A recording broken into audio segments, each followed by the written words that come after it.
नमस्कार, आप सभी का हार्दिक स्वागत, अभिनंदन, आदाब, आभार, इस्तकबाल, खैर मकदम है कलाम अकेडमी के डिजिटल प्लेटफॉर्म पर। और इस विशेष वीडियो में, यानी यूं कहें कि इस विशेष सत्र में हम एक बहुत महत्वपूर्ण टॉपिक को स्टार्ट करने जा रहे हैं और उस टॉपिक का नाम होता है व्यक्तित्व, यानी कि पर्सनैलिटी।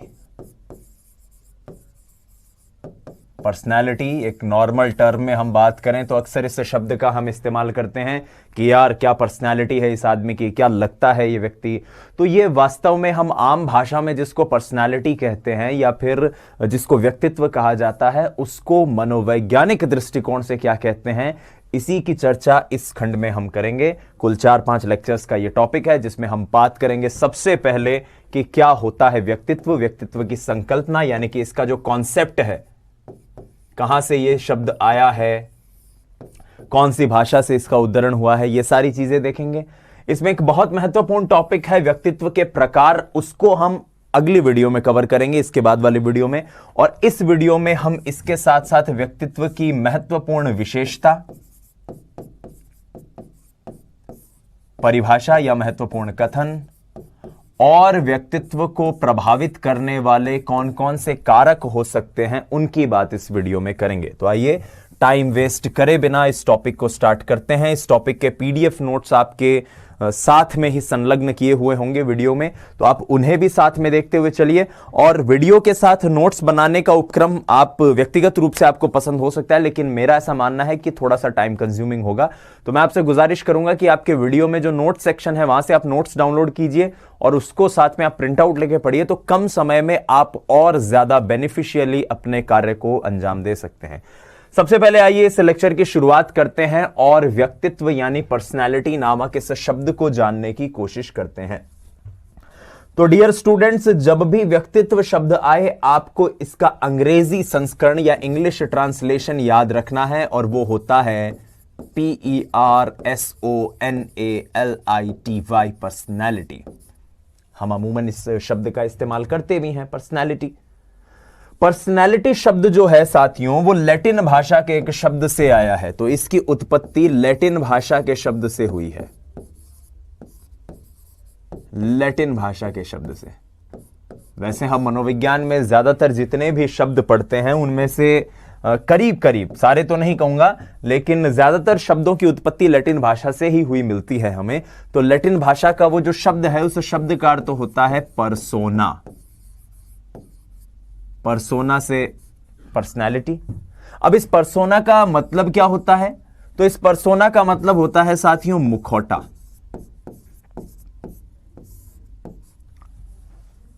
अक्सर पुराने समय में नाटककार जो थे वो चेहरे पर मास्क लगाकर या मुखौटा लगाकर अभिनय करते थे। जैसे कोई गंभीर अभिनय करना है, कोई हंसने का अभिनय करना है, तो एक तरह का मुखौटा लगा दिया और फिर उस तरह का अभिनय किया, तो लोगों को लगता था कि यह पात्र इस वक्त हंस रहा है। उन्होंने कोई गुस्से वाला या कोई एकदम गंभीर किस्म का मुखौटा लगा लिया तो ऑडियंस को या दर्शकों को या प्रेक्षागृह में मौजूद सभी लोगों को लगता था कि यह भाई गुस्सा हो रहा है। इसका अंदाजा आप वर्तमान दृष्टिकोण में लगा सकते हैं कि हम हंसें या रोएं या खुश हों, पता नहीं, लेकिन जब हम व्हाट्सएप या इस तरह के सोशल मीडिया के जरिए चैट का इस्तेमाल करते हैं तो हम अक्सर अलग अलग किस्म की इमोजी का इस्तेमाल करते हैं। और ये इमोजी जो हैं ये उस वक्त हमारे मूड को बता देती है कि इस वक्त हम गुस्सा हो रहे हैं या खुश हो रहे हैं। तो पर्सोना कुछ इसी तरह का मुखौटा था जिसे यूनानी रोमन जो नाटककार थे, जो वहां के कलाकार थे, वो इस्तेमाल करते थे चेहरे के अलग अलग भावों को व्यक्त करने के लिए। तो यहां पर एक शब्द आता है, एक वाक्य आता है कि पर्सनैलिटी से हमें यह पता चल जाता है कि किसी विशेष परिस्थिति में कोई व्यक्ति किस प्रकार से कार्य करेगा। पहली चीज, कोई भी विशेष परिस्थिति हो उसमें कोई व्यक्ति किस प्रकार से एक्ट करेगा, यह हमें उसकी पर्सनैलिटी से पता चल जाएगा। कोई गुस्सैल हो, कोई घर में गड़बड़ हो गई तो हम बोल देते हैं कि अरे यार वो वैसे ही गुस्से वाला है, उसके सामने तुमने ये काम क्यों किया, वो आएगा और डांटेगा। इस तरह की बातचीत अक्सर हमारे घरों में होती है। तो पर्सनैलिटी यह बताती है कि विशेष परिस्थिति में हम किस प्रकार से एक्ट करेंगे। यहां पर दो मनोवैज्ञानिकों का नाम जानना ज्यादा जरूरी है। आप बोलेंगे साहब उनमें से एक गॉर्डन आलपोर्ट है, मैं कहूंगा नहीं, दोनों में से ही नहीं है। गॉर्डन आलपोर्ट निस्संदेह पर्सनैलिटी, व्यक्तित्व की संकल्पना में सबसे महत्वपूर्ण मनोवैज्ञानिक हैं, लेकिन आलपोर्ट को जानने से पहले भी हमें दो मनोवैज्ञानिकों को जान लेना चाहिए। सबसे पहले जिनका नाम मैं यहां पे लेना चाहता हूं या लेने जा रहा हूं वो हैं ऑल्फ्रेड एडलर। ऑल्फ्रेड एडलर की एक किताब आई थी जिसका नाम था इंडिविजुअल साइकोलॉजी।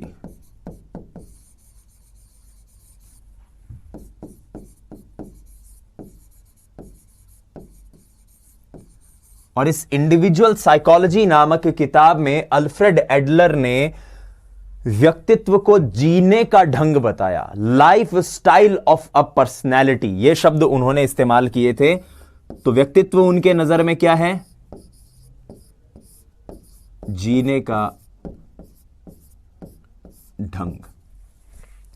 दूसरे जो मनोवैज्ञानिक हैं, हम अभी परिभाषाओं में उनका जिक्र भी करेंगे, चर्चा भी करेंगे, और व्यक्तित्व को लेकर उनकी 16 कारक प्रश्नावली, व्यक्तित्व कारक प्रश्नावली बहुत ज्यादा महत्वपूर्ण होती है। मैं बात कर रहा हूं रेमंड कैटल की, और कैटल के नाम से भी एक बात आपको व्यक्तित्व के लिए जान लेनी चाहिए। कैटल कहते हैं कि व्यक्तित्व वो है जिसके जरिए यह भविष्यवाणी की जा सकती है कि कोई व्यक्ति किसी परिस्थिति में कैसे व्यवहार करेगा।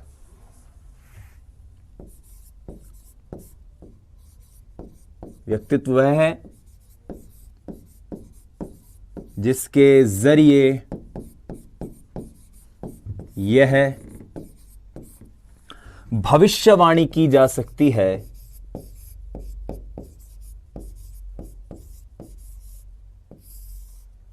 कि किसी परिस्थिति में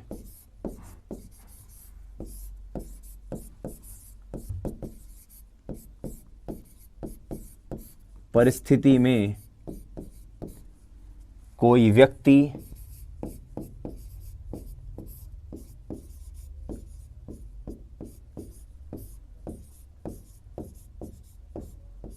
कैसा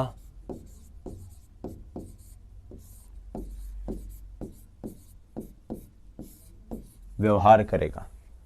ठीक है, तो इस स्लाइड से हमें क्या इंफॉर्मेशन मिलती है? सबसे पहली कि व्यक्तित्व को कहते हैं पर्सनालिटी। लैटिन भाषा के शब्द पर्सोना से आता है जिसका अर्थ होता है मुखौटा।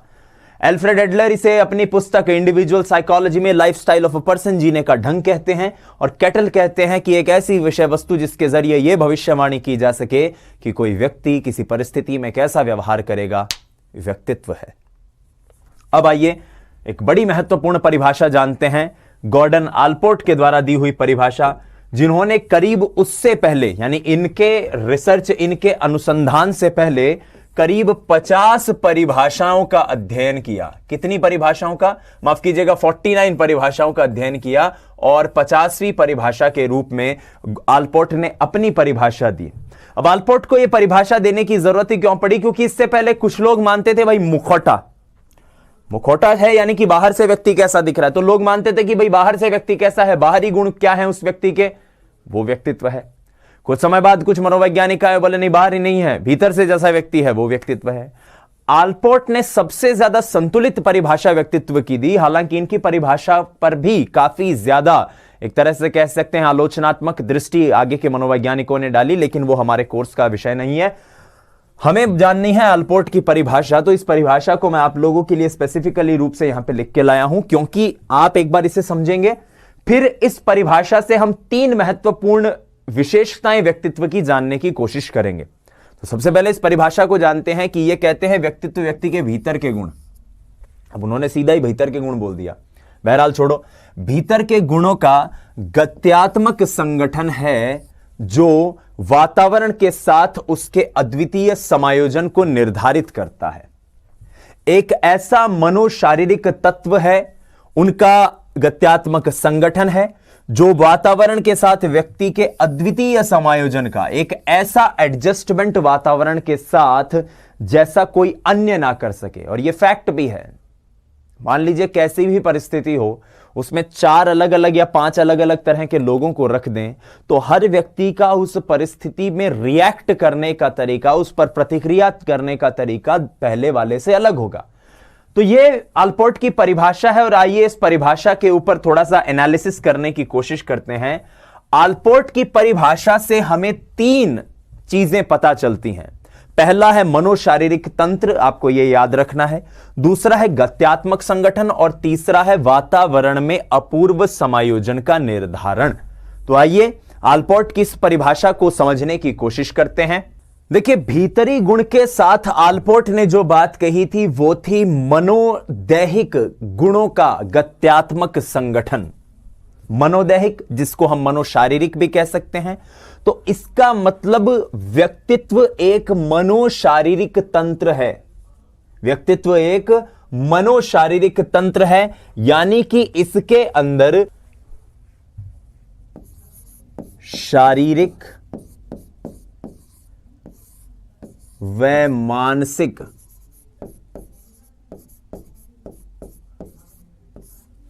दोनों घटक सम्मिलित हैं।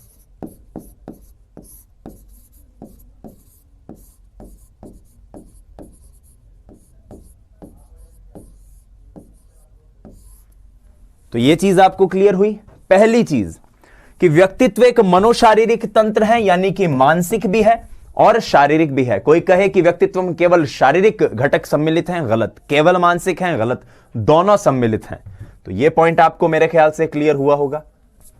अब आइए इस डायनामिक ऑर्गेनाइजेशन की बात करते हैं। डायनामिक इसको जब कहा गया है, गत्यात्मक जब इसको कह दिया गया है मनोवैज्ञानिकों द्वारा, तो यह गत्यात्मक कहने के पीछे अभिप्राय क्या है?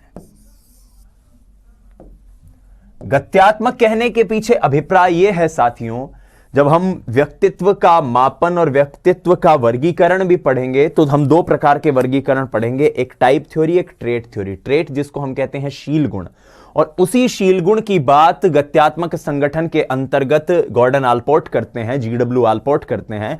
और आलपोर्ट कहते हैं कि व्यक्तित्व के अंतर्गत बहुत सारे शील गुण जो हैं वो समाहित होते हैं, जो संगठित स्वरूप में कार्य करते हैं।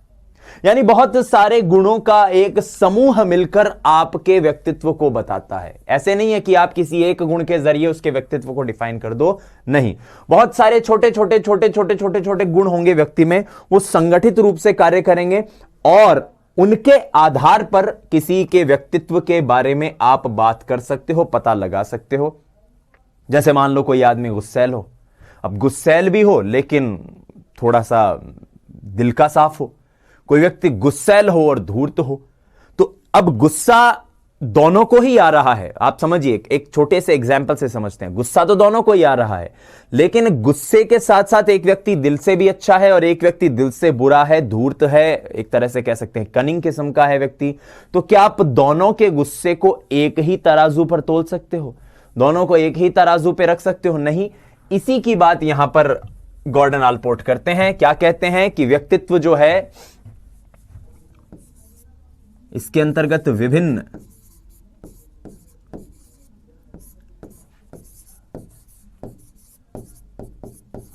शील गुणों का समूह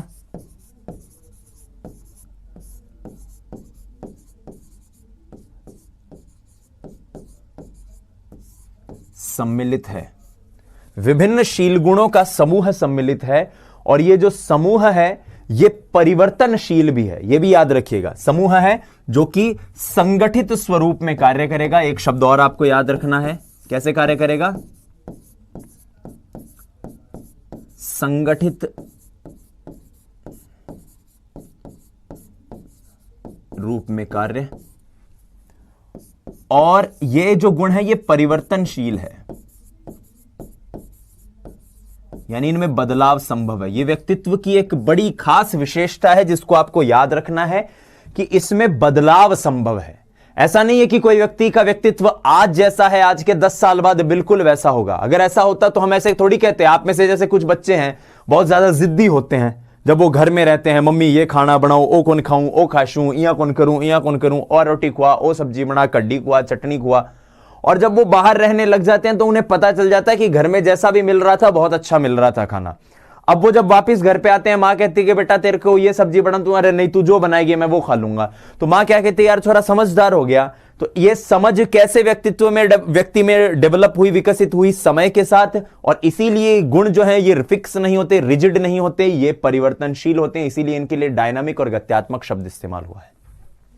वातावरण में अपूर्व समायोजन का निर्धारण। बिल्कुल हर व्यक्ति का वातावरण के साथ साक्षात्कार करने का, व्यवहार करने का तरीका अलग होता है। मैंने अभी अभी आपको बताया।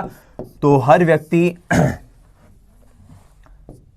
प्रत्येक व्यक्ति वातावरण के साथ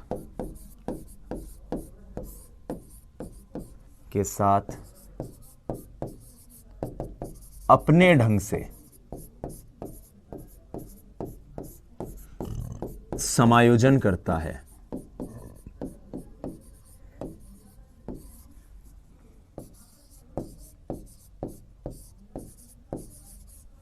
प्रत्येक व्यक्ति वातावरण के साथ अपने ढंग से समायोजन करता है और इसीलिए इसे अपूर्व समायोजन का निर्धारण, इसके लिए एक शब्द इस्तेमाल हुआ है।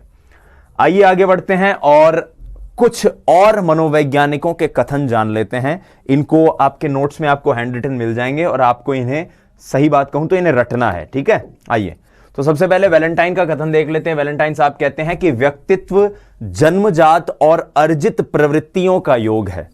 व्यक्तित्व में जन्मजात और अर्जित प्रवृत्तियां शामिल हैं, यह बात कहते हैं वैलेंटाइन साहब।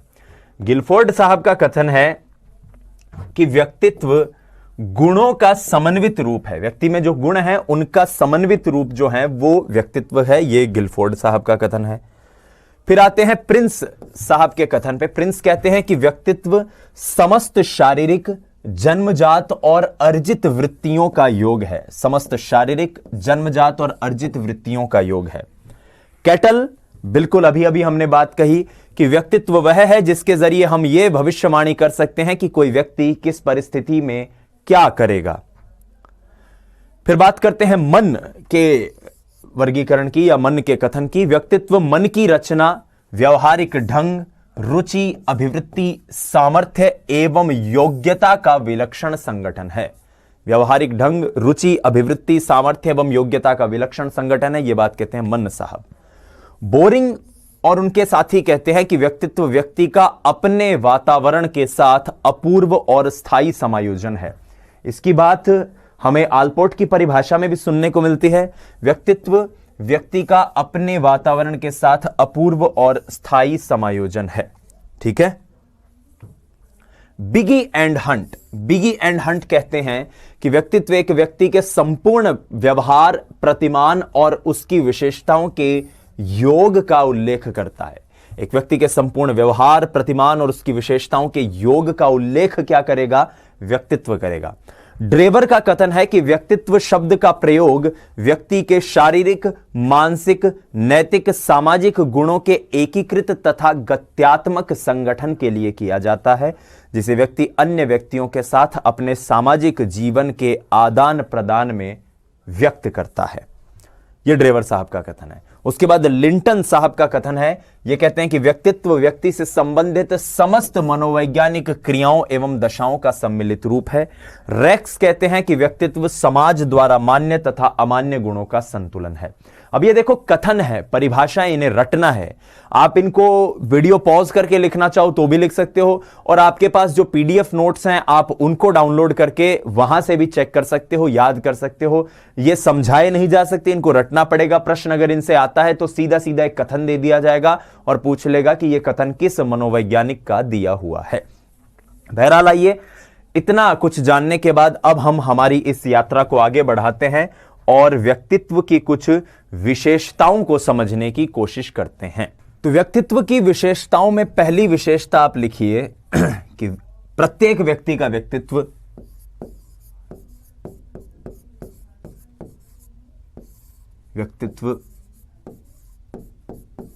अनोखा, अद्वितीय और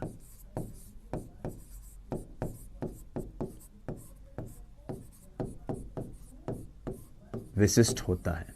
भाई, हर व्यक्ति का व्यक्तित्व दूसरे व्यक्ति के व्यक्तित्व से अलग है। हर व्यक्ति के अंदर गुणों का एक ऐसा समूह है जिसमें से कुछ गुण हो सकता है दूसरे में कॉमन हो जाएं, लेकिन कुछ गुण ऐसे जरूर होंगे जो दूसरे में नहीं मिलेंगे।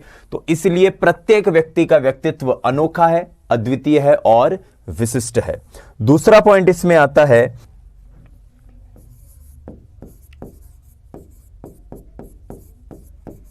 व्यक्तित्व पर वंशक्रम एवं वातावरण का प्रभाव पड़ता है।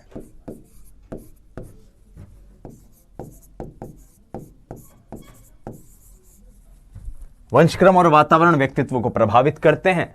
कोई व्यक्ति मान लीजिए एक ऐसे परिवार से आता है, जैसे हमारे यहां हम जैसे राजस्थान के लोग हैं, तो हमारे अंदर जो जीन्स है राजस्थान के लोगों में, राजस्थान के लोग बहुत ज्यादा देशभक्ति, क्योंकि हमारे पूर्वज, हमारे जो पुरखे हैं, उन्होंने हमेशा अपनी माटी की सेवा करते हुए अपने प्राणों को न्यौछावर कर दिया। और इस तरह का जो ये देशभक्ति का गुण है, आप देखिए राजस्थान के जो लोग हैं, शेखावाटी के जो लोग हैं, इनमें सबसे ज्यादा देखने को मिलता है। तो इसलिए वंशक्रम से व्यक्तित्व प्रभावित होगा, नंबर एक।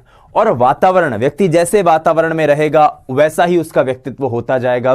कोई व्यक्ति हमेशा से एक ऐसे वातावरण में रहा जहां बहुत ही एलिट, बहुत ही ज्यादा जिसे कह सकते हैं मैनर्स और एटिकेट्स के साथ चीजों को किया जाता है, तो वो गुण उसके व्यक्तित्व में भी आ जाएंगे। वो भी अपने बोलने, चलने या हर तरह के परिस्थिति के साथ समायोजित करने की प्रक्रिया में उन्हीं गुणों को प्रदर्शित करेगा। तो वंशक्रम और वातावरण व्यक्तित्व को प्रभावित करते हैं, नंबर एक। तीसरा पॉइंट यहां पर आता है कि व्यक्तित्व में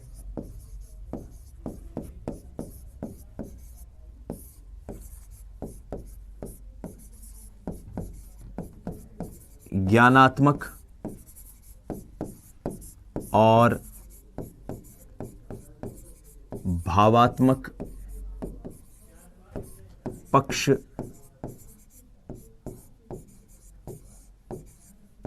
सम्मिलित होते हैं।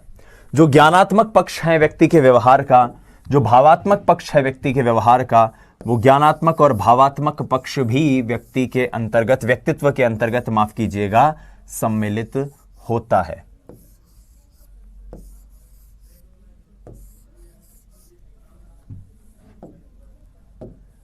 चौथा पॉइंट यहां पर बनता है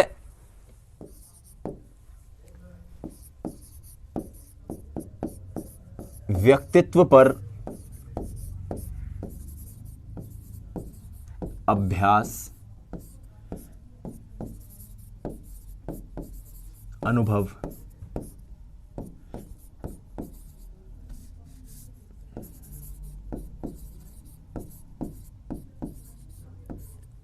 अधिगम का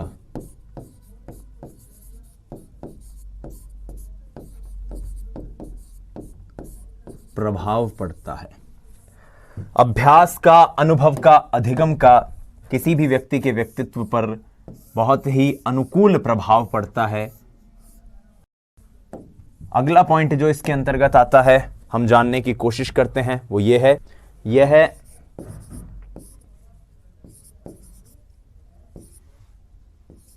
व्यवहार संबंधी विशेषताओं के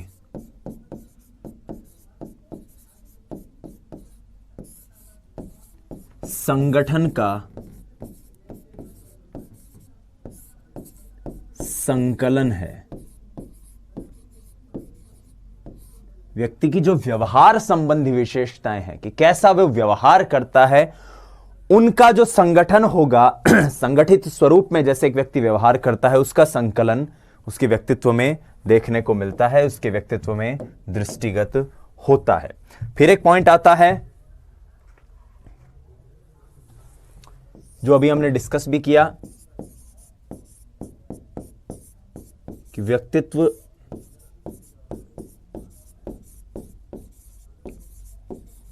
परिवर्तनशील होता है।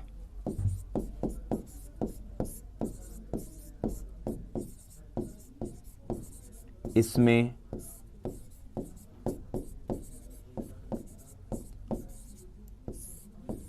परिमार्जन की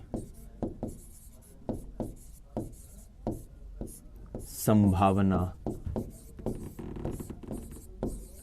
होती है। परिवर्तनशील है, चेंज किया जा सकता है, बदलाव इसमें संभव है। और परिमार्जन, परिमार्जन मतलब मांझना, पहले से इसे बेहतर करना। हमने अधिगम में भी पढ़ा था, अधिगम व्यवहार का परिमार्जन है।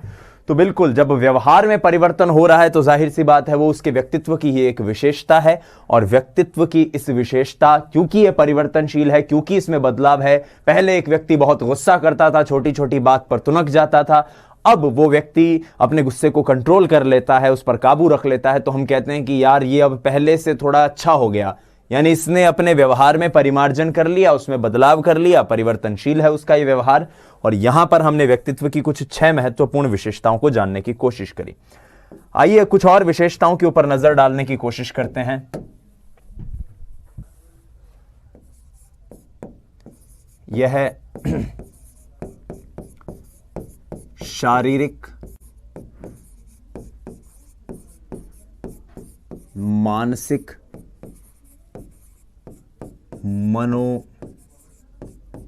मनोवैज्ञानिक,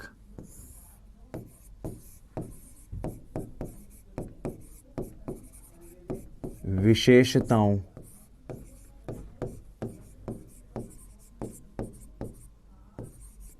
का समुच्चय है। शारीरिक, मानसिक, मनोवैज्ञानिक विशेषताओं का समुच्चय है पहला पॉइंट।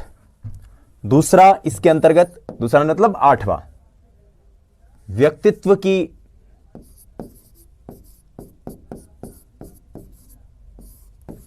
विवेचना में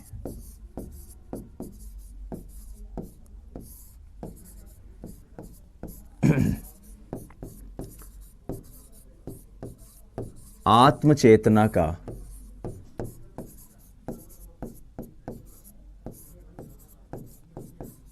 महत्व है। व्यक्तित्व की विवेचना में आत्मचेतना का महत्व है। व्यक्ति की सेल्फ कॉन्शियसनेस कैसी है, आत्मचेतन उसका कैसा है, इसका भी व्यक्तित्व की विवेचना में महत्व है। व्यक्तित्व द्वारा व्यक्ति अपने लक्ष्यों की प्राप्ति में संलग्न रहता है। जो उसके कथित लक्ष्य हैं जीवन के, उनकी प्राप्ति में जिस प्रकार से व्यक्ति संलग्न रहता है, कार्य करता है, कोशिश करता है कि भाई जीवन में क्या करना है, उसमें उसका व्यक्तित्व एक बहुत बड़ी भूमिका निभाता है। अब जैसे मान लीजिए आप एक प्रतियोगिता परीक्षा की तैयारी कर रहे हैं, तो आपको आपके घर वाले, आप कभी कुछ एकदम चुलबुलाहट भरी हरकत करते हैं तो आपके दोस्त, आपके घर वाले ये कहते हैं भाई थोड़ा गंभीर रहे, थोड़ा सा गंभीर हो जाए, अपनी परीक्षा को लेकर गंभीर रहे, ये सब चीजें, ये नाच कूद, ये मस्ती मजाक तुझे शोभा नहीं देते, तू अपने टीचर बनने की एग्जाम की तैयारी कर रहा है। तो यहां पर आपका व्यक्तित्व जैसा भी है वो आपके लक्ष्य की प्राप्ति में सहायक होता है, अगर आप उसको सही से उसका प्रयोग करना या इस्तेमाल करना जानते हैं तो। अब व्यक्तित्व से जुड़े हुए गुणों के ऊपर 2 और महत्वपूर्ण विशेषताएं हैं जिनको आपको ध्यान में रखना है। अभी जो लाइन मैं बोलने जा रहा हूं, लिखने जा रहा हूं, बहुत कंफ्यूजिंग है, इसलिए ध्यान से सुनना, क्योंकि यहां से व्यक्तित्व का प्रकारात्मक विश्लेषण है, जो टाइप थ्योरी है, ट्रेट थ्योरी है, वो दोनों यहां पर आपको समझ में आने वाली है। तो देखिए 10वां पॉइंट,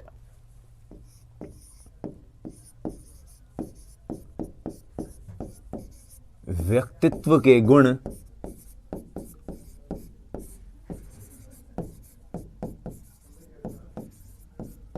अपेक्षाकृत स्थायी होते हैं।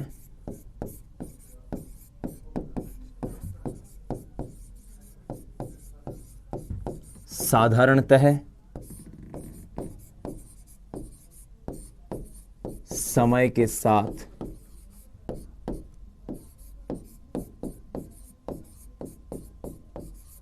परिवर्तित नहीं होते। अभी कंफ्यूज होने की कहीं भी जरूरत नहीं है, एक लाइन और यहां पर लिख रहा हूं, फिर दोनों को बहुत अच्छे से हम एक्सप्लेन करेंगे।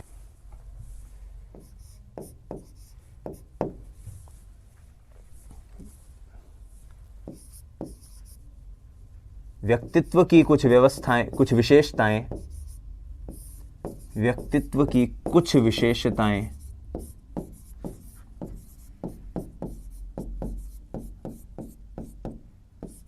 इस अर्थ में गत्यात्मक होती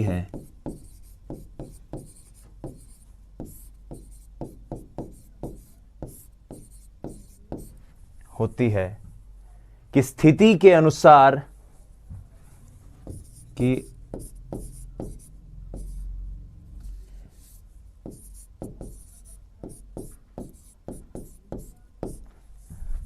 के अनुसार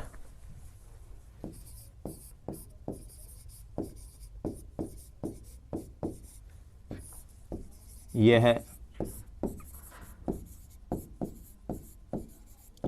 अनुकूलनशील व परिवर्तनशील होती है।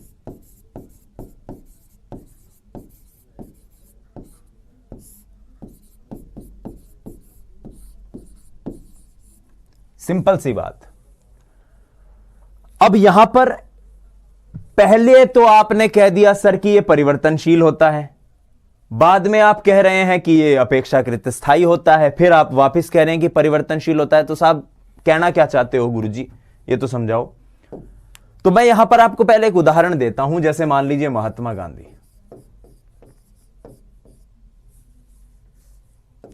अब महात्मा गांधी का नाम सुनते ही अहिंसा नामक एक गुण है जिसको आप महात्मा गांधी के व्यक्तित्व का पर्याय कह सकते हैं। वो जो भी कार्य करेंगे उसमें अहिंसा, सत्यवादिता जैसे जो इनके गुण हैं वो हमेशा दृष्टिगत होते आए हैं, और आगे भी इनके ऊपर अगर अनुसंधान होगा तो ये सारी चीजें दृष्टिगत होंगी। तो व्यक्तित्व के कुछ गुण, ध्यान से सुनिए, व्यक्तित्व के कुछ गुण अपेक्षाकृत स्थायी होंगे, पूर्णतः स्थायी नहीं, वो रिलेटिवली परमानेंट वाली बात हो रही है। तो ये साधारणतः समय के साथ परिवर्तित नहीं होंगे, लेकिन कुछ गुण व्यक्तित्व के ऐसे होंगे जो गत्यात्मक होंगे, जिनकी बात आलपोर्ट भी कर चुके हैं, और ये परिस्थिति के अनुसार अनुकूलनशील भी हैं, परिवर्तनशील भी हैं। अब ये बात डिटेल में आपको समझ में आएगी जब हम जो ट्रेट थ्योरी है, विशेषक उपागम जो है, उसको जब हम पढ़ेंगे तब आपको बहुत अच्छे से समझ में आएगी। अगली वीडियो में जब हम इसकी बात करेंगे कि ये एक बार आपने स्थायी कैसे कह दिया और एक बार अस्थायी क्यों कहा। तो आपको ये दोनों चीजें याद रखनी है। करीब 10-11 विशेषताएं हमने व्यक्तित्व की समझी। अब आइए आगे चलते हैं और एनसीईआरटी में व्यक्तित्व से जुड़े हुए कुछ महत्वपूर्ण शब्द दिए हुए हैं। स्वभाव, शील गुण, स्ववृत्ति, चरित्र, आदत और मूल्य। आइए इनके ऊपर एक एक सिंपल लाइन जानने की कोशिश करते हैं कि आखिर ये हैं क्या, और इनसे अगर कोई सीधा सीधा प्रश्न एनसीईआरटी से दिया हुआ आ जाए तो उसका अर्थ क्या होगा, उसका उत्तर क्या होगा। आइए तो सबसे पहले स्वभाव के बारे में एक पॉइंट जान लेते हैं। एनसीईआरटी में जो चीजें वर्णित हैं, मेंशन्ड है, उनको एज इट इज हम लिखने की कोशिश करेंगे। स्वभाव, एनसीईआरटी क्या कहती है कि यह जैविक रूप से आधारित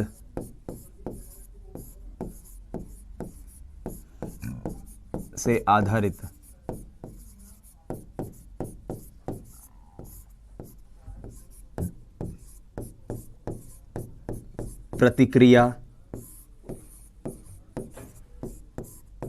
करने का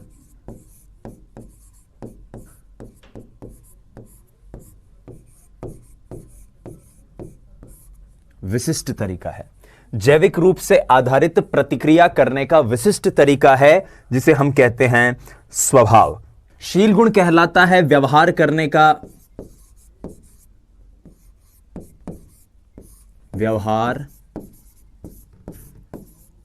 का स्थिर,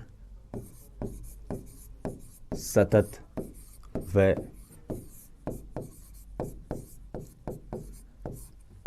विशिष्ट तरीका। व्यवहार करने का स्थिर, सतत और विशिष्ट तरीका क्या कहलाता है? शील गुण। अब बात करते हैं स्ववृत्ति की। किसी विशेष स्थिति में प्रतिक्रिया करने की व्यक्ति की विशेष प्रवृत्ति। किसी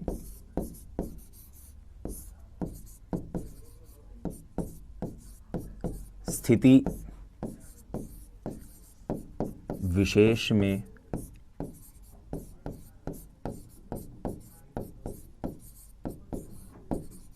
प्रतिक्रिया करने की विशेष प्रवृत्ति।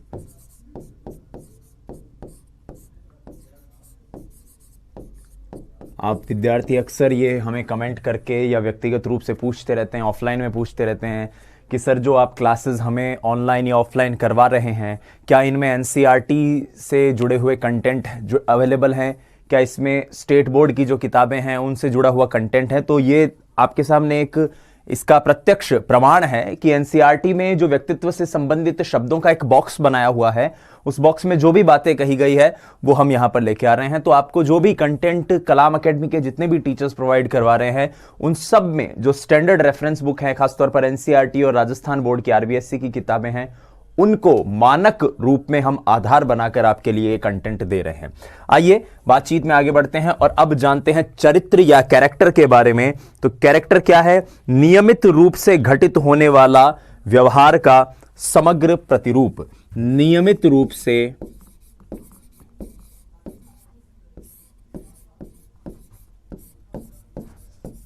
घटित होने वाला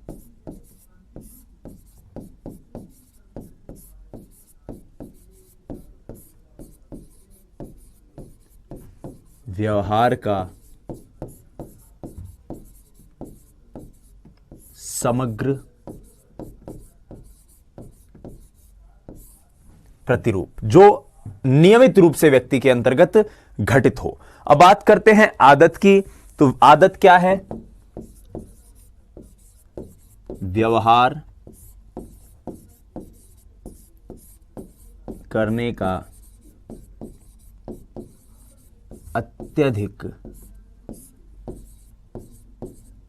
ढंग। व्यवहार करने का अत्यधिक ढंग क्या है? आदत। और मूल्य क्या है? लक्ष्य और आदर्श।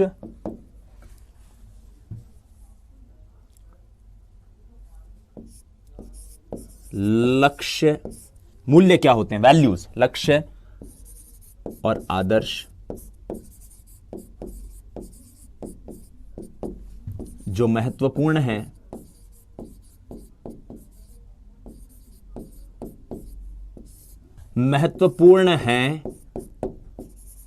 और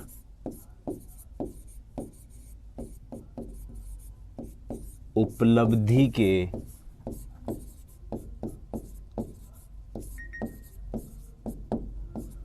योग्य हैं। तो ये व्यक्तित्व से जुड़े हुए कुछ महत्वपूर्ण शब्द हैं, कुछ महत्वपूर्ण अवधारणाएं हैं जो आपको जाननी चाहिए। ये आपको नोट्स में भी एज इट इज मिलेंगे। अब आइए आगे बढ़ते हैं और व्यक्तित्व को प्रभावित करने वाले तत्वों के बारे में जानने की कोशिश करते हैं। यानी वो सभी तत्व जो किसी न किसी रूप में हमारे व्यक्तित्व को, हम जैसे भी हैं, हम इसे जनरल एग्जाम्पल से लेकर समझेंगे। एक बहुत छोटा सा टॉपिक है, उसको जान के चलते हैं। हालांकि कभी परीक्षा में इससे सीधे सीधे प्रश्न आया नहीं है, लेकिन आया नहीं है इसका मतलब यह कतई नहीं हो सकता कि आएगा भी नहीं। तो आइए व्यक्तित्व को प्रभावित करने वाले तत्वों के बारे में जानते हैं कि कौन कौन से तत्व व्यक्तित्व को प्रभावित करते हैं। व्यक्तित्व को प्रभावित करने वाले तत्वों को हम दो भागों में वर्गीकृत कर सकते हैं। पहले जैविक, यानी कि वो जो हमारे शरीर से जुड़े हुए हैं, हमारी आनुवांशिकता, हमारे वंशक्रम से जुड़े हुए हैं।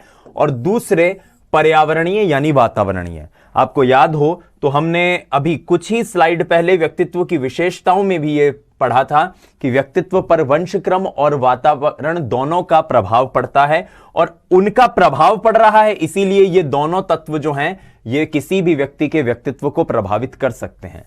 सबसे पहले अगर जैविक या बायोलॉजिकल या वंशक्रम से जुड़े हुए अगर प्रभावित करने वाले कारकों को जाने तो उनमें शरीर अपने आप में महत्वपूर्ण है, अंतःस्रावी ग्रंथियां एंडोक्राइन ग्लैंड्स महत्वपूर्ण है, तंत्रिका तंत्र यानी नर्वस सिस्टम और बुद्धि को भी इसके अंतर्गत लिया जाता है। वहीं पर्यावरण संबंधी में भौतिक पर्यावरण है, सामाजिक पर्यावरण है, सांस्कृतिक पर्यावरण है, मनोवैज्ञानिक पर्यावरण और आर्थिक पर्यावरण है। ये सारे इसके अंतर्गत आते हैं। अब आइए एक एक करके इन्हें जानने की कोशिश करते हैं। सबसे पहले बात करते हैं शरीर की। तो शरीर की अगर बात करें तो सबसे पहले बात करनी पड़ेगी हमें वंशक्रम की। वंशक्रम का प्रभाव। आपको याद हो कि किसी भी व्यक्ति के विकास में वंशक्रम और वातावरण अपनी भूमिका निभाते हैं, यह हमने पढ़ा।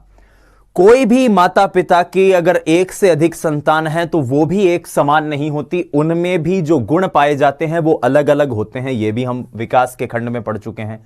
तो जब ये दोनों चीजें पढ़ी हैं हमने, तो आप मान के चलिए ये हमने भी जाना होगा, हम भी अपने इर्द गिर्द देखते हैं कि एक ही माता पिता के 2 या 3 अगर संतान हो तो एक बहुत ही शांत स्वभाव का होता है, एक थोड़ा गुस्सैल स्वभाव का होता है। जैसे भगवान श्री राम थे, बड़े शांत स्वभाव के थे, लेकिन उनके जो छोटे भाई थे लक्ष्मण, वो बड़े गुस्सैल स्वभाव के थे। तो इससे आप जान सकते हैं, उनका एक छोटा भाई था भरत, वो अपने भाई को ही अपना भगवान मानता था, वो भाई के प्रति इतना समर्पित था, इतना आदर करता था। तो इस तरह से वंशक्रम का प्रभाव पड़ता है। शरीर में वंशक्रम के अलावा बाहरी गुण भी आ जाते हैं, हालांकि वो गुण आते वंशक्रम के कारण ही है। तो जितने भी बाहरी गुण, ये आप अभी सिर्फ इस लेक्चर में इस चीज को समझिए, नोट्स जो आपको मिलेंगे वहां पर ये सारी चीजें पॉइंट टू पॉइंट लिखी हुई मिलेंगी ताकि आपको इन्हें समझना आसान रहे। तो बाहरी गुण जितने भी हैं, जैसे रंग है, लंबाई है, वजन है, जिनमें वंशक्रम अपनी भूमिका निभा रहा हो, इनके कारण हम व्यक्तित्व का वर्गीकरण कर देते हैं। जैसे मान लो कोई व्यक्ति है, उसका रंग सांवला है या थोड़ा सा काला है, तो हम उसे कहते रहो कालू अठीना। तो कालू का व्यक्तित्व उस काले रंग के कारण ही हो गया। कोई व्यक्ति लंबा है या कोई व्यक्ति नाटा है तो हम उसको लंबू जी, टिंगू जी इस तरह से कह के पुकारेंगे। तो इस प्रकार से किसी भी व्यक्ति का जो शरीर है वो उसके व्यक्तित्व में एक बड़ी भूमिका निभाता है, और उसके पीछे सबसे बड़ा कारण किसका होता है? वंशक्रम का। एक पॉइंट हमारा यहां पर क्लियर होता है। फिर बात करते हैं अंतःस्रावी ग्रंथियों की, जिसको हम एंडोक्राइन ग्लैंड्स बोलते हैं।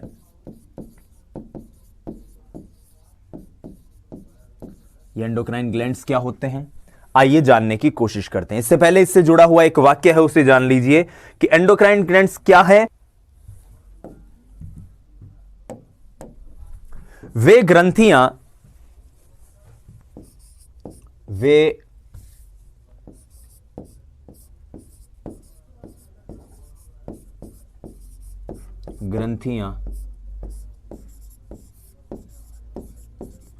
जिनसे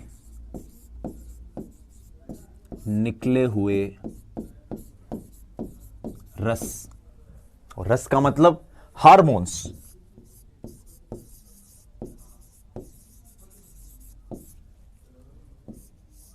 व्यक्तित्व पर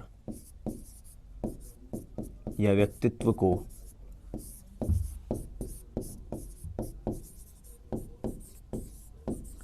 प्रभावित करते हैं। एंडोक्राइन ग्लैंड्स को जानने की प्रक्रिया में सबसे पहले जिस ग्रंथि को हम जानेंगे, ये एक तस्वीर है जिसके जरिए हम समझ सकते हैं। जैसे आप अगर इस वक्त वीडियो में देख पा रहे हैं, तो ये हमारी गले के पास थायराइड ग्रंथि होती है। आपको अगर याद हो तो किशोरावस्था को जब हमने समझाया था, किशोरावस्था के शारीरिक विकास को जब समझा था, तब मैंने ये बात आपको बताई थी कि किशोरों में और किशोरियों में, किशोरावस्था में जो आवाज में परिवर्तन होता है, किशोरों की आवाज में काफी बेस आ जाता है, काफी भारी हो जाती है उनकी आवाज, लड़कियों की, किशोरियों की आवाज काफी कोमल और मधुर हो जाती है, उसके पीछे कारण थायराइड ग्रंथि का ही होता है। फिर पिट्यूटरी ग्लैंड, जिसको हम हाइपोथैलेमस, और ये जो सबसे महत्वपूर्ण ग्रंथि इसको कहते हैं पीयूष ग्रंथि, स्वामिनी ग्रंथि भी इसे कहा जाता है। एड्रिनल ग्लैंड की बात करेंगे, सेक्स ग्लैंड या फिर गोनाड्स की हम बात करेंगे। तो इन चारों को हम समझने की कोशिश करेंगे। आपको सिर्फ इनके नाम याद रखने हैं कि ये प्रभावित कैसे करती हैं, इनके बारे में हम फैक्चुअली डिटेल्स अभी जानते हैं। तो सबसे पहले बात करते हैं पीयूष ग्रंथि की, जिसे पिट्यूटरी ग्लैंड भी कहते हैं। तो सबसे पहला पॉइंट, जैसा कि मैंने इसकी बॉडी में पोजीशन आपको बताई थी कि यह है मस्तिष्क के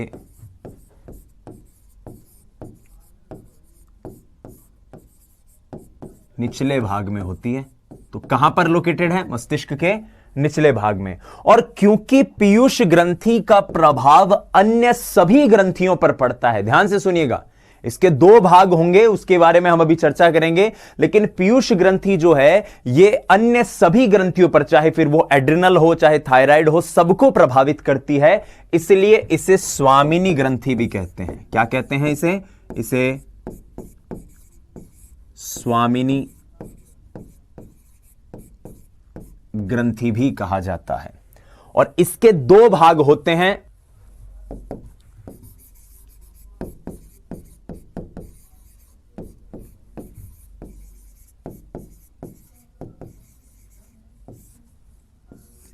इसको इन दो भागों में बांटा जा सकता है, एंटीरियर अगला भाग, पोस्टीरियर पिछला भाग।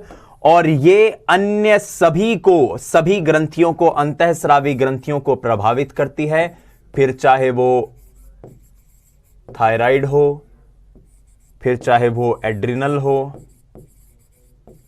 फिर चाहे वो सेक्स ग्लैंड हो जिसको हम गोनाड्स कहते हैं। तो आपको पीयूष ग्रंथि के बारे में ये इंफॉर्मेशन है छोटी सी जो हमें जान लेनी चाहिए। अब आइए बात करते हैं एड्रिनल की, जिसे उपवृक्क ग्रंथि भी कहते हैं। किडनी के पास ये लोकेटेड होती है। तो सबसे इंपॉर्टेंट पॉइंट जो हमें यहां पर मिलता है वो ये कि ये कहां पर लोकेटेड है, ये है किडनी के पास। देखिए, आप में से अगर कोई बायोलॉजी का स्टूडेंट है तो वो ज्यादा बेहतर, मैं तो ये कहूंगा कि मुझसे भी ज्यादा बेहतर इस चीज के बारे में जानता होगा। लेकिन हमें सिर्फ इसको मनोवैज्ञानिक दृष्टिकोण से सिर्फ इनके नाम और कुछ एकाध विशेषताएं जान लेनी है कि अगर बाई चांस खुदा ना खास्ता कोई सवाल आ गया तो हम इसके प्रश्नों का उत्तर दे पाए। किडनी के निकट, ठीक है। तो सबसे पहली जो स्टेटमेंट हमने एड्रिनल ग्लैंड के बारे में जाना वो ये कि ये किडनी के पास है और दो प्रकार के हार्मोन से इससे सीक्रेट होते हैं। पहला एड्रिनलिन और दूसरा कॉर्टिन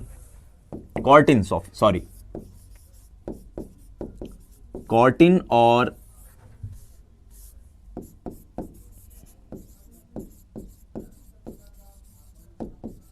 जब हम खेलते हैं, जब हमें यकायक कोई उत्तेजना करने वाली बात याद आ जाए, हम अक्सर क्रिकेट मैच देखते हुए जब एकदम से एक एनर्जी का अनुभव करते हैं, जब हमारे सामने कोई देशभक्ति की बात आती है, तब हम जिस एनर्जी का अनुभव करते हैं अपने अंदर, वो इसी एड्रेनलिन के कारण होता है। और ये एड्रेनलिन जो होती है ये हमारे संवेगात्मक व्यवहार को नियंत्रित करती है। तो ये पॉइंट आप याद रखिएगा कि जो संवेगात्मक व्यवहार जो है उस पर इसका असर पड़ता है। संवेगात्मक व्यवहार पर नियंत्रण, संवेगात्मक व्यवहार पर इसका नियंत्रण होता है। पीयूष ग्रंथि, एड्रेनलिन रश के बारे में हमने जाना। इसके बाद आइए जानते हैं थायराइड को।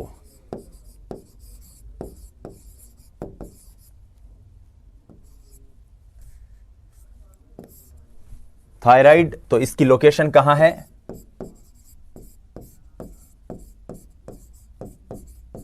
गले के पास स्थित है। आपको अगर याद हो तो मैंने बताया था कि ये एडम्स एप्पल जो पुरुषों में या बालकों में किशोरावस्था में नजर आता है, आवाज में जो परिवर्तन होता है, ये सब इसी कंठ ग्रंथि जिसको हम थायराइड कहते हैं इसके कारण दृष्टिगत होता है। सबसे महत्वपूर्ण बात कि ऑक्सीडेशन की जो प्रोसेस होती है हमारे शरीर में, जो ऑक्सीकरण की जो प्रक्रिया होती है, जिसके कारण भोजन शक्ति के रूप में परिवर्तित होता है। खाना खाने से जो हमें ताकत मिलती है वो ऑक्सीडेशन के कारण मिलती है, और उस ताकत को हमारे शरीर तक पहुंचाने में जिसकी सबसे बड़ी भूमिका होती है वो थायराइड की होती है। इसकी कमी से अक्सर बौनेपन जैसे रोग भी देखने को मिलते हैं।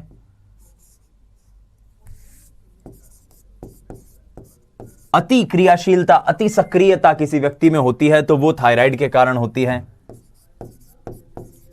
ये, अब इन ग्रंथियों की एक बात याद रखिएगा, ये अगर आवश्यकता से कम हो शरीर में, इनके द्वारा सीक्रेट करे हुए हार्मोन अगर आवश्यकता से कम शरीर में आए, जिनका स्राव अगर कम हो तो भी नुकसानदेह है, आवश्यकता से ज्यादा हो जाए तब भी नुकसानदेह है। तो दोनों चीजें इसके अंतर्गत होनी चाहिए। फिर बात करते हैं यौन ग्रंथियों की, जिनको सेक्स ग्लैंड्स या फिर गोनाड्स कहते हैं। तो पुरुषों में ये होते हैं टेस्टोस्टेरोन,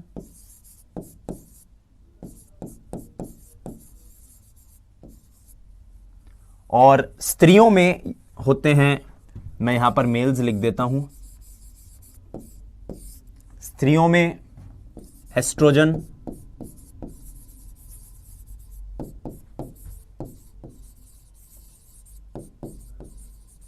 प्रोजेस्टेरॉन, ये फीमेल्स में होते हैं।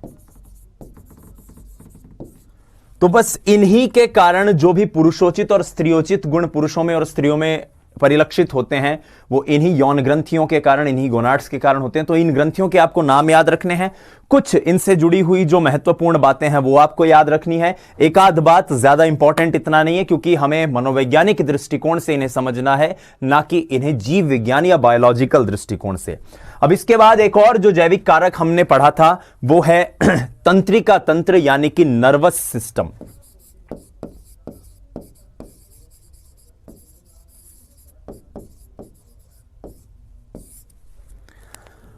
तो मस्तिष्क मनुष्य के शरीर का एक महत्वपूर्ण अंग है, यह आप सभी जानते हैं। हमारा जो एक तरह से प्रोसेसिंग है शरीर की, वो सारी इसी मस्तिष्क की वजह से हो रही है। यह काम नहीं करेगा तो शरीर किसी भी काम का नहीं है।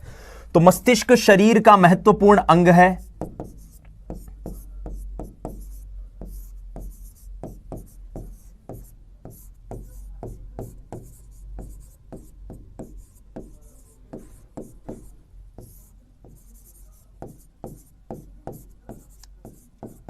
महत्वपूर्ण अंग है। एक स्थिति विशेष में यह हमारे शरीर को ऐसा आदेश देता है कि आपको क्या करना है। कैसे?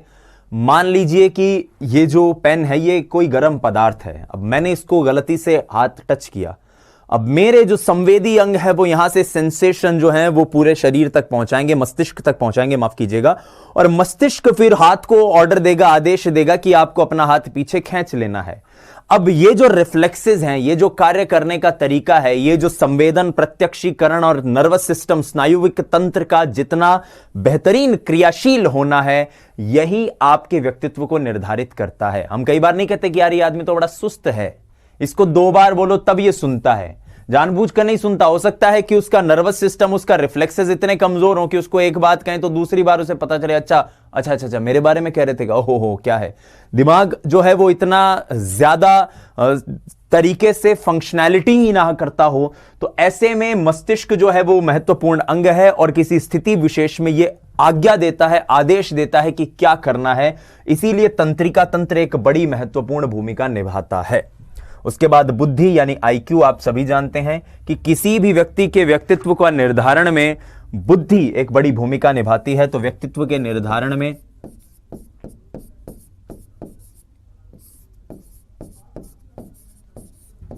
हालांकि जब हम बुद्धि को पढ़ेंगे तो यह बात मैं और स्पष्ट रूप से बताऊंगा कि बुद्धि व्यक्तित्व में एक महत्वपूर्ण भूमिका निभाती जरूर है, लेकिन यहां पर बुद्धि का मतलब ज्ञान नहीं है, नॉलेज नहीं है। इंटेलिजेंस अलग चीज होती है, ज्ञान अलग चीज है, नॉलेज एक अलग चीज है, इंटेलिजेंस अलग चीज है। निर्धारण में अहम भूमिका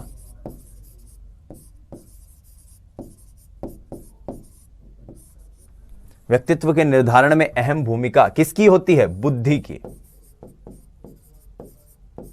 तो बुद्धि की व्यक्तित्व के निर्धारण में अहम भूमिका होती है, बुद्धि यानी कि आईक्यू। बस आपको ये पॉइंट से याद रखने हैं, प्रश्न आ जाए कि व्यक्तित्व को प्रभावित करने वाला निम्न में से जैविक कारक कौन सा नहीं है। अब एक लिख दिया जाए शरीर, दूसरा लिख दिया जाए अंतःस्रावी ग्रंथियां, तीसरा लिख दिया जाए तंत्रिका तंत्र और चौथा लिख दिया जाए विद्यालय। उत्तर क्या होगा? विद्यालय। तो इस तरह के क्वेश्चन आएंगे, ये जो टॉपिक हम पढ़ रहे हैं इससे। ठीक है, यहां पर हमारे जैविक कारक कंप्लीट होते हैं। अब हम बात करते हैं, आइए, पर्यावरणीय कारकों की। तो पर्यावरणीय कारकों में वो सारे कारक जो एनवायरमेंटल हैं,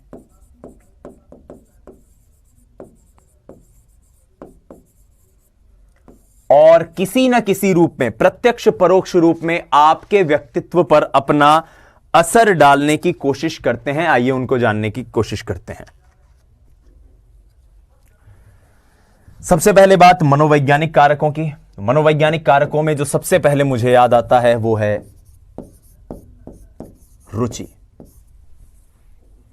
किसी काम में आपकी रुचि है, आपका स्पोर्ट्स में अगर आपकी रुचि है तो वो आपके व्यक्तित्व का एक अंग बन जाएगा। आप स्पोर्ट्समैन को अपने एक तरह से कह सकते हैं फॉलो करने की कोशिश करेंगे, उन्हीं की तरह बने रहने की कोशिश करेंगे। अगर आपकी वाकई में स्पोर्ट्स में बहुत एक हद से आगे की रुचि है तो आपकी रुचि किस कार्य में है, वही कार्य आपके व्यक्तित्व को भी एक तरह से डिजाइन करने की, एक तरह से उसका निर्धारण करने की कोशिश करते हैं। जैसे रुचि के बाद आता है महत्वाकांक्षा। कोई व्यक्ति महत्वाकांक्षी ही नहीं है, वो परीक्षा में सफल ही नहीं होना चाहता। उसको अगर एग्जाम में नंबर कम आ रहे हैं टेस्ट सीरीज में, तो उसे लगता है चलो कोई बात नहीं, आ गए तो आ गए, इतनी मेहनत करी थी, अब इससे ज्यादा तो हो नहीं पाएगी। तो अगर उसकी महत्वाकांक्षा का स्तर वैसा नहीं है, उसमें उपलब्धि अभिप्रेरण वैसा नहीं है, तो आप एक समय बाद ये मान लेंगे ना कि यार इसके अंदर वो बात ही नहीं है कि ये सफल हो जाए, इसके अंदर वो, इसकी पर्सनैलिटी में वो बात ही नहीं है जो एक किलर इंस्टिंक्ट वाले, एक प्रतियोगिता परीक्षा की तैयारी करने वाले अभ्यर्थी, एक एस्पिरेंट में होती है। तो उपलब्धि अभिप्रेरण का स्तर भी एक महत्वपूर्ण भूमिका निभाता है।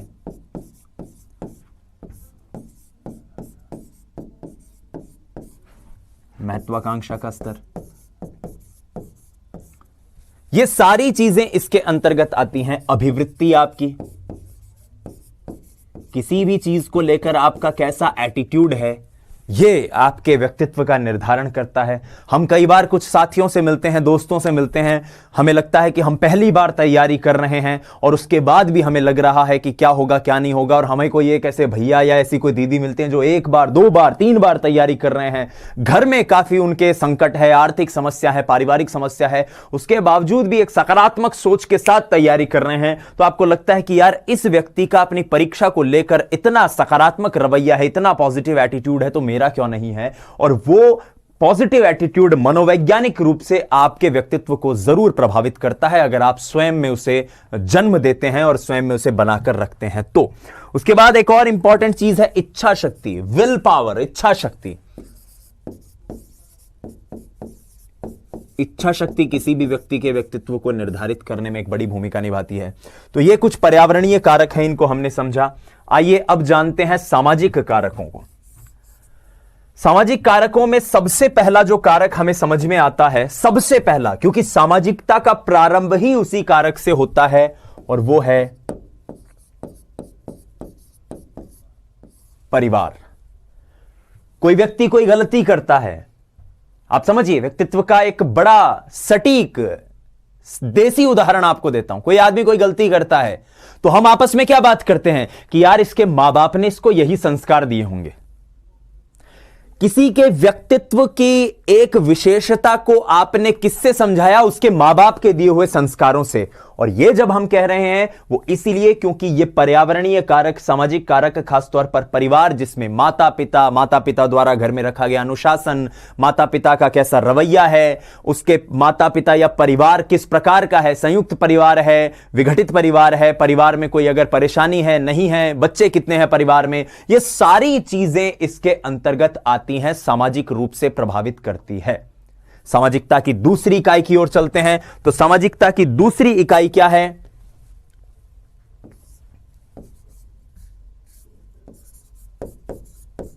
पहले मैं यहां पे लिख देता हूं,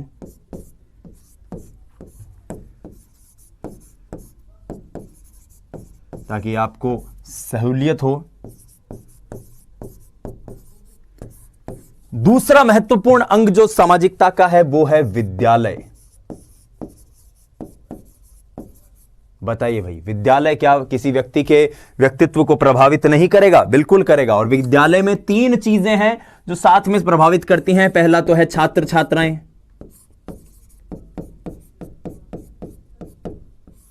शिक्षक और कक्षा कक्ष।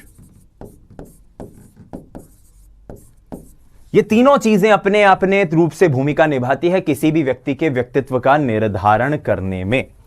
विद्यालय के बाद जो तीसरा पॉइंट हमें देखने को मिलता है वो है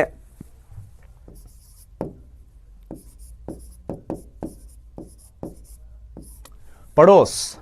आप एक ऐसे समाज में या आप एक ऐसी परिस्थिति में, एक ऐसी कॉलोनी में रहते हैं जहां पर आप जब कभी बाहर निकलते हैं और आप कहते हैं मैं सेकंड ग्रेड की या फर्स्ट ग्रेड की तैयारी कर रहा हूं, या मैं आरएस की तैयारी कर रहा हूं, या मैं रीट की तैयारी कर रहा हूं, या मैं पटवारी की तैयारी कर रहा हूं, तो आसपास के सब लोग ऐसे देखते हैं, बोले ये देखो ये आया पडेसरी, इस मोहल्ले में कोई आज तक पढ़ा हुआ नहीं है, ये बनेगा कलेक्टर हमारे। तो ऐसे लोग जब आपको हतोत्साहित करेंगे तो इसका नकारात्मक प्रभाव आपके व्यक्तित्व पर पड़ेगा। लेकिन अगर ठीक उसी प्रकार से आपको कोई ऐसे व्यक्ति मिले लेकिन उसी समय अगर आपको कोई व्यक्ति मोटिवेट करे और बोले अरे वाह तुम परीक्षा की तैयारी कर रहे हो, कैसी चल रही है भाई तैयारी, बोला साहब बहुत अच्छी चल रही है, वेरी गुड, मेहनत करो, तो आपका जो रवैया है, आपकी जो तैयारी है, उस पर उन लोगों का सकारात्मक प्रभाव पड़ेगा और आप धीरे धीरे अपने आप को पॉजिटिव महसूस करोगे और वो जो पॉजिटिविटी है वो आपकी पर्सनैलिटी, आपके व्यक्तित्व में भी रिफ्लेक्ट होगी। इसलिए पड़ोस, आपका जो ग्रुप है, आप कैसे लोगों के बीच में रह रहे हैं, यह भी एक बड़ी भूमिका निभाता है।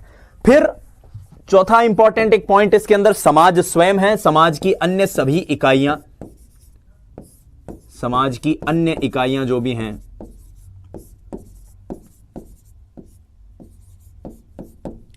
वो अपनी भूमिका इसमें निभाती है। तो इस तरह से हम सामाजिक कारकों को समझ लेते हैं। सामाजिक कारकों को समझने के बाद आती है संस्कृति। संस्कृति जो है वो किसी भी व्यक्ति के व्यक्तित्व को प्रभावित करती है। जैसे हम सब ग्रामीण परिवेश से आते हैं, ग्रामीण परिवेश के लोग जो होते हैं वो अपन ऐसे नहीं बोलते यार गांव का है, बड़ा भोला होता है, सिंसियर होता है, सीधा साधा होता है। तो ये व्यक्तित्व के कुछ गुण हैं जो किस बात से आपने बताए कि वो ग्रामीण परिवेश का है।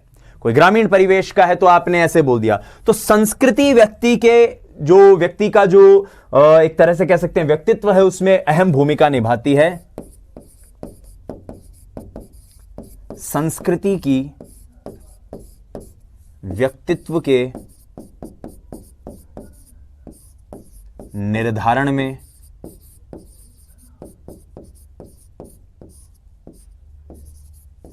अहम भूमिका होती है।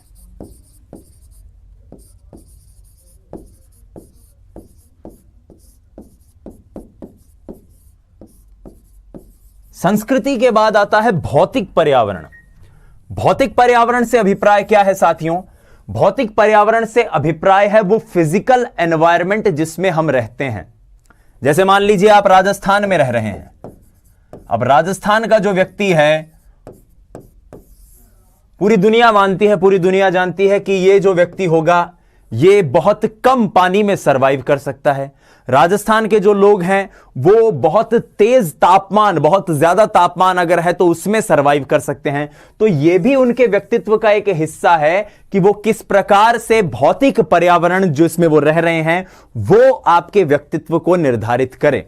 तो यहां पर भौतिक पर्यावरण से हम 2-3 बिंदु निकाल लेते हैं। क्या कि प्रदेश,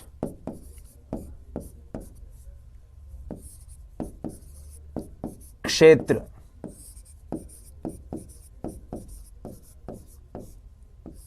वातावरण, ये जो भौतिक पर्यावरण है आपका, ये किस प्रकार से आपके व्यक्तित्व को प्रभावित करता है, इस तरह से हम देख सकते हैं। और एक 5वां कारक आर्थिक कारक, और आज के दौर में सबसे महत्वपूर्ण कारकों में से एक है कि व्यक्ति की आर्थिक स्थिति जो होती है, आर्थिक स्थिति का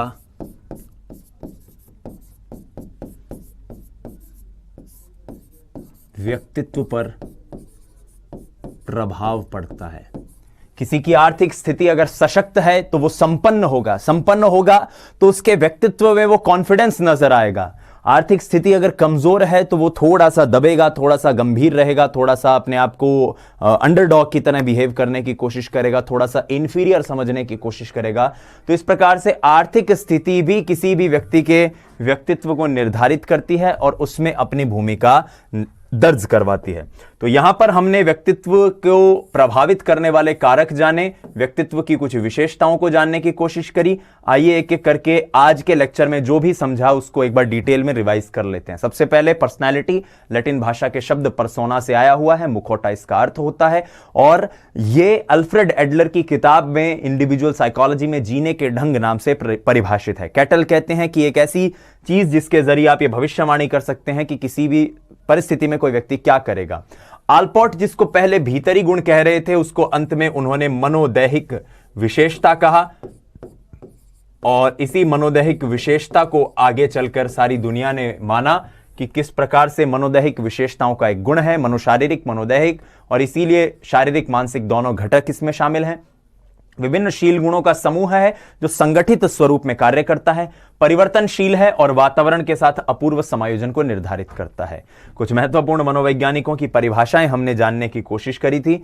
उसके बाद हमने व्यक्तित्व की कुछ विशेषताओं को समझने का प्रयास किया। उसमें व्यक्तित्व अनोखा, अद्वितीय, विशिष्ट है। वंशक्रम और वातावरण का प्रभाव इसमें पड़ता है। ज्ञानात्मक और भावात्मक पक्ष इसमें शामिल हैं। अभ्यास, अनुभव और अधिगम की इसमें भूमिका है। परिवर्तनशील है और इसमें परिमार्जन की संभावना भी बनी रहती है। शारीरिक, मानसिक, मनोवैज्ञानिक विशेषताओं का समुच्चय है। विवेचना में आत्मचेतना का महत्व है। गुण इसके अपेक्षाकृत स्थायी होते हैं ज्यादातर, और कुछ गुण ऐसे भी होते हैं जो गत्यात्मक होते हैं, यानी समय के अनुसार परिवर्तनशील होते हैं। व्यक्तित्व से संबंधित शब्द कुछ हमने एनसीईआरटी से लिए थे। स्वभावशील गुण, स्ववृत्ति, चरित्र, आदत और मूल्य, इनके अर्थ को जानने की कोशिश करी। और फिर व्यक्तित्व को प्रभावित करने वाले कारक, जिनमें शारीरिक, जैविक, आनुवंशिक और पर्यावरणीय 2 प्रकार के कारक हमने देखे। उसमें शरीर था, जिस पर वंशक्रम का प्रभाव सबसे ज्यादा होता है। अंतःस्रावी ग्रंथियां, जिनके अंदर हमने पीयूष ग्रंथि को देखा। पीयूष ग्रंथि के बाद एड्रिनल ग्लैंड को देखा। उसके बाद हमने कंठ ग्रंथि यानी थायराइड को देखा, और बाद में यौन ग्रंथि को देखा। जैविक और आनुवंशिक में हमने तंत्रिका तंत्र और बुद्धि की भूमिका को भी जानने की कोशिश करी। वहीं पर्यावरणीय कारकों में हमने पहले मनोवैज्ञानिक कारक देखे, उसके बाद सामाजिक कारकों को देखा। सांस्कृतिक कारक या संस्कृति की जो भूमिका है वो जानने की कोशिश करी, और अंत में भौतिक और आर्थिक कारकों को जानना चाहा। अगली वीडियो जो है उसमें हम व्यक्तित्व का जो प्रारूप और विशेषक उपागम है उसको जानेंगे। क्या व्यक्तित्व का प्रारूप उपागम है, क्या व्यक्तित्व का विशेषक उपागम है, और इस वीडियो में हम अभी विदा लेंगे। धन्यवाद। जय हिंद, वंदे मातरम। स्वस्थ रहिए, मस्त रहिए, अपनी तैयारी में व्यस्त रहिए। नमस्कार।